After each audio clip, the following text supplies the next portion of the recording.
রমজান শুরুর আগেই কিন্তু ঘর গোছানো, ঘরদোর পরিষ্কার করা, জিনিসপত্র পরিষ্কার করার যেমন একটা তাড়াহুড়ো লেগে যায়, ঠিক তেমনই রমজান শেষের দিকেও ঈদের আগে কিন্তু ঈদের জন্য ঘরদুয়ার গোছানো এবং সকল জিনিসপত্র একটু পরিষ্কার করে নেওয়ার একটু তাড়াহুড়ো লেগে যায়। তো আমিও কিন্তু তার ব্যতিক্রম নই। সকালবেলা ঘুম থেকে উঠেই কিন্তু আজ লেগে পড়লাম ঘরটাকে একটু সুন্দর করে গোছানোর জন্য। তো প্রথমেই আমি চলে গিয়েছিলাম অ্যাকুয়ারিয়াম পরিষ্কার করতে, কারণ রমজান মাস যেহেতু, তাই সারা রমজান মাসে শুধু আমি একবার অ্যাকুয়ারিয়ামের পানি চেঞ্জ করেছিলাম। তো ভাবলাম অ্যাকুয়ারিয়ামটাকে আগে সুন্দর করে ক্লিন করে নিই।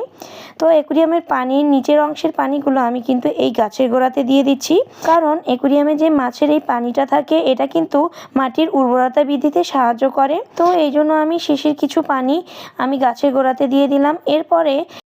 এরপরে গ্লাসটাকে খুব ভালো করে ক্লিন করে নেওয়ার জন্য একটু ভালো করে ঘষে নিচ্ছিলাম, কারণ হালকা হালকা শ্যাওলা পড়ে গেছিলো। তো এই সময় কিন্তু একদম খুব সুন্দর করে সাবধানতা অবলম্বন করে করতে হবে, যেহেতু আমি আজকে মাছগুলো উঠিয়ে নিইনি, তাই খুব সাবধানে এটাকে নিট অ্যান্ড ক্লিন করে নিলাম। এরপরে আমি এখানে আস্তে আস্তে পানিগুলো দিয়ে দিচ্ছি। আর এই পানিটা কিন্তু আমি গত 2-3 দিন আগে ধরে রেখেছিলাম, কারণ ওদেরকে কিন্তু সরাসরি পানি দেওয়া যায় না। ওদের এই অ্যাকুয়ারিয়ামে পানি দেওয়ার জন্য অবশ্যই কিন্তু 2 থেকে 3 দিন আগে পানিটাকে ধরে রাখতে হয়। এরপরে অ্যাকুয়ারিয়ামের পানিটা দেওয়া হয়ে গেলে আমি সম্পূর্ণ জিনিসপত্রগুলোকে একটু পরিষ্কার করে নিচ্ছিলাম, টেবিল থেকে শুরু করে আদার্স সকল ফার্নিচারগুলোকে একটু ভালো করে মুছে পরিষ্কার করে নিচ্ছিলাম।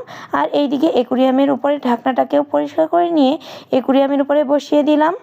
তো এরপরে আর বাদবাকি যত ফার্নিচার ছিল সবগুলোকে ভালো করে নিট অ্যান্ড ক্লিন করে নিলাম। সব কিছু ক্লিন করে নেওয়া হয়ে গেলে তারপরে আমি আবার চলে গেলাম অ্যাকুয়ারিয়ামের কাছে। এখন আমি অ্যাকুয়ারিয়ামের মধ্যে যে মেডিসিনগুলো দিতে হয় সেগুলোকে দিয়ে দিচ্ছি। এখানে দেখুন আমি একটা কাকে ভরে ভরে কিন্তু মেডিসিনগুলো দিচ্ছি। তো অনেকেই আমাকে প্রশ্ন করতে পারেন আমি এতটা পরিমাণ কেন দিচ্ছি। আমার অ্যাকুয়ারিয়ামটা কিন্তু বেশ বড়, এখানে অনেকটা পরিমাণ পানি ধরে। তো প্রতি 1 লিটারে 1 ফোঁটা করে মেডিসিন দিতে হয়। তো এই কাপটা দিয়ে মেপে আমি পরিমাণ করে নিয়ে সব মেডিসিনগুলো একইভাবে দিচ্ছি। মেডিসিনটা দেওয়ার পর কিছুক্ষণ রেখে দেওয়ার পর দেখবেন এটা কিন্তু অনেক সুন্দর একটা লুক দিবে, আর পানিটা একদম বেশি স্বচ্ছ হয়ে যাবে। তো সব কিছু ক্লিন করে নেওয়ার পর এই হলো রুমের ফাইনাল লুক। সব যখন নিট অ্যান্ড ক্লিন থাকে তখন কিন্তু মনটাও অনেক বেশি ভালো লাগে।